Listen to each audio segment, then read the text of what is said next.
Hello दोस्तों, कैसे हो आप लोग। यहाँ पे जान लो कि झारखंड में एनएचएम की नई भर्ती की नोटिफिकेशन जारी कर दी गई है, जहाँ पर 10वीं पास, 12वीं पास, डिप्लोमा पास और ग्रेजुएशन पास उम्मीदवारों को मौका दिया जा रहा है। यहाँ पे देख सकते हो कि हेल्थ से रिलेटेड ये वैकेंसी निकाली गई है। ये आपके सामने इसका ऑफिशियल नोटिफिकेशन है। यहाँ पे देख सकते हो जामताड़ा से ये नोटिफिकेशन जारी की गई है। राष्ट्रीय स्वास्थ्य मिशन के अंतर्गत ये नोटिफिकेशन जारी की गई है, जहाँ पर अलग अलग पदों के लिए अलग अलग क्वालिफिकेशन और सैलरी निर्धारित की गई है। इसके बारे में हम जानने का प्रयास करें। इसके अलावा जान लो कि इसकी आवेदन करने की अंतिम तिथि 4 फरवरी 2026 बताई गई है। अब इसके वैकेंसी को हम देखें तो यहाँ पे देख लो कि आरसीएम के तहत 4 बड़े-बड़े पोस्ट निकाले गए, जिसकी क्वालिफिकेशन और सैलरी भी अलग है। जैसे कि यदि आप +2 कर चुके हो या फिर इंटरमीडिएट के साथ 18 महीने का एएनएम का कोर्स किए हो, तो आप इसके लिए आवेदन कर सकते हो। इसके अलावा यहाँ पे देख लो कि इसकी पद 37 बताई गई, जहाँ पर आपकी सैलरी 11,500 रुपये है। इसके अलावा स्टाफ नर्स के बारे में बात की, यदि आप इंटरमीडिएट या +2 कर चुके हो, साथ में 3 साल का जीएनएम का कोर्स किए हो, ठीक है, या नर्सिंग में एक्सपीरियंस है, तो आप आवेदन कर सकते हैं। इसके टोटल 3 पद है। इसकी सैलरी 16,500 रुपये प्लस है, यहाँ पे देख सकते हो। वहीं पर कोल्ड चेन हेल्डर के बारे में बात करें तो यहाँ पे देख लो, यदि आपने +2 किया है साइंस में, ठीक है, और साथ में 3 साल का वैक्सीन या होल्डर चेन से संबंधित एक्सपीरियंस है, तो आवेदन कर सकते हैं। इसकी वैकेंसी एक है और इसकी सैलरी मैं यहाँ पर देख सकते हैं 14,000 प्लस है, ठीक है। ब्लॉक चेन मैनेजर के बारे में बात करें, यदि आपने ग्रेजुएट किया है और साथ में 1 साल का कंप्यूटर से एप्लीकेशन से डिप्लोमा किया है, तो आवेदन कर सकते हो। साथ में 2 साल का एक्सपीरियंस होना चाहिए। इसके टोटल पद 3 निकाले गए हैं। आपकी सैलरी 15,000 प्लस है, यहाँ पर देख सकते हो। इसके अलावा बहुत सारे पद है, जैसे कि यहाँ पे देख लो, इंटीग्रेटेड डिसीज सर्वाइलेंस प्रोग्राम के तहत डाटा मैनेजर आईडीएसपी के लिए पद निकाले गए। टोटल पद एक पद है। यहाँ पे देख लो, यदि आपने पोस्ट ग्रेजुएट किया है कंप्यूटर साइंस में या फिर बीई किया है आईटी में, इलेक्ट्रॉनिक में, और इस फील्ड में 3 साल का एक्सपीरियंस है, तो आवेदन कर सकते हो, जहाँ पर आपकी सैलरी 23,000 प्लस है। उसके अलावा एक और इसके अंदर और पोस्ट है, जैसे न्यूट्रिशन काउंसलिंग एमटीसी के लिए, यदि आपने मास्टर या बैचलर किया है फूड एंड न्यूट्रिशन में, तो आवेदन कर सकते हो। साथ में बेसिक कंप्यूटर नॉलेज होना चाहिए, जैसे एमएस ऑफिस, और यदि इस फील्ड में 1 साल का एक्सपीरियंस है, तो आवेदन कर सकते हैं। इसकी एक पद निकाली गई, जहाँ पर आपकी सैलरी 15,000 रुपये होगी।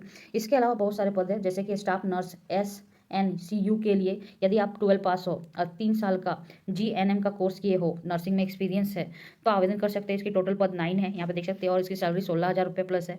स्टाफ नर्स NBSU, ठीक है, यदि आप 12 पास हो और 3 साल का GNM का कोर्स किए हो या एक्सपीरियंस है, तो आवेदन कर सकते हो। यहाँ पे इसकी एक पद है, जिसकी सैलरी 16,000 प्लस है। इसके अलावा यहाँ पे देख लो, फार्मासिस्ट, ठीक है, RBSK, यदि आप +2 कर चुके हो और डिप्लोमा की हो फार्मा में और कंप्यूटर का नॉलेज है, ठीक है, तो आप आवेदन कर सकते हो। इसकी 6 पद है, जहाँ पे आपकी सैलरी 11,500 है। इसके अंदर एक और पद है ऑल्थेमिक असिस्टेंट, ठीक है, जहाँ पर टोटल 2 पद निकाले गए हैं। यदि आप 12 पास हो, 2 साल का डिप्लोमा का कोर्स किया है इस फील्ड में, तो आप आवेदन कर सकते हो, और इस फील्ड में 2 साल का एक्सपीरियंस है, साथ में कंप्यूटर का नॉलेज होनी चाहिए, इंटरनेट का, तभी आप आवेदन करना, जहाँ पर आपकी सैलरी 15,000 प्लस है, ठीक है। यहाँ पे देख सकते हो, इसका ऑफिशियल नोटिफिकेशन हमने नीचे लिंक लगा दिया, वहाँ से भी देख सकते हो। इसके अलावा यहाँ पे देख लो कि GMS डिस्ट्रिक्ट NCD क्लिनिक के लिए 2 पद निकाले गए हैं। यदि आप +2 कर चुके हो और 3 साल का GNM का कोर्स कर चुके हो और नर्सिंग में एक्सपीरियंस है और कंप्यूटर का बेसिक नॉलेज है, तो आवेदन कर सकते हो, जहाँ पर इसकी 2 पद बताई गई और इसकी सैलरी 18,000 प्लस है। वहीं पर हॉस्पिटल अटेंडेंट के लिए, यदि आप 10 पास हो और इस फील्ड में 2 साल का हॉस्पिटल में काम करने का एक्सपीरियंस है, तो आवेदन कर सकते हैं, जहाँ पर इसके पद 2 बताए गए हैं। इसकी सैलरी 10,000 प्लस है। वहीं पर सैनिटरी अटेंडेंट के लिए भी, यदि आप 10 पास हो और 2 साल का एक्सपीरियंस है, तो आवेदन कर सकते हैं, जहाँ पर इसकी पद 2 बताए गए हैं। इसकी सैलरी भी 10,000 प्लस है।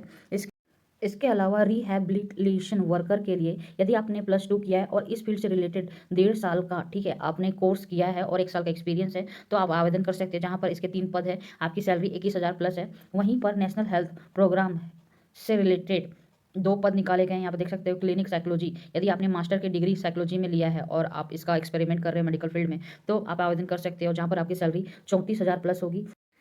NTEP के तहत 2 पद है, जैसे कि STS के लिए 2 पद निकाले गए, जहाँ पर आपकी सैलरी 20,000 प्लस होगी। इसके अलावा यदि आपने बैचलर की डिग्री लिया है और सैनिटरी इंस्पेक्टर कोर्स किया है, 2 मंथ का आपने कंप्यूटर ऑपरेटिंग सिस्टम के बारे में कोर्स किया है, आपको 2 व्हीकल्स लाइसेंस है, तो आप आवेदन कर सकते हो। इसके अंदर एक और पद है STLS के लिए, यदि आप आवेदन करना चाह रहे हो, तो यहाँ पर जान लो कि यदि आपने ग्रेजुएट की डिग्री ली है और डिप्लोमा किया है MTL की, तो आप इसके लिए आवेदन कर सकते हो। यदि आपके पास कंप्यूटर ऑपरेटर का 2 मंथ का कोर्स किया, तो आवेदन कर सकते हो। इस फील्ड में 2 साल का एक्सपीरियंस होना चाहिए। ड्राइविंग लाइसेंस है 2 चक्का के लिए, तो आवेदन कर सकते हैं, जहाँ पर इसके एक पद निकाले गए। आपकी सैलरी 22,000 प्लस है, यहाँ पर देख सकते हो। इसके अलावा बाकी पदों का आप स्क्रीनशॉट लेके भी खुद देख सकते हो, ठीक है, और इसका ऑफिशियल जो लिंक है हमने नीचे लगा दिया, वहाँ से डाउनलोड कर सकते हो।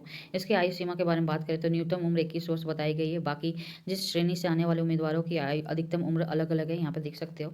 इसके अलावा यहाँ पे जान लो कि इसकी आवेदन शुल्क के बारे में बात करें तो यहाँ पे देख सकते हो कि जो ओबीसी हो गए हैं, सामान्य हो गया, ईडब्ल्यूएस से आते हैं, उनको आवेदन शुल्क 400 रुपये देना पड़ेगा। वहीं पर एसटी वाले और एससी वाले को 200 रुपये आवेदन शुल्क देना पड़ेगा। आवेदन शुल्क इसका जो ऑफिशियल पोर्टल है जेपिट, ठीक है, रिक्रूटमेंट पोर्टल, उसके थ्रू आपको ऑनलाइन माध्यम से भुगतान करना होगा, ये याद रखना।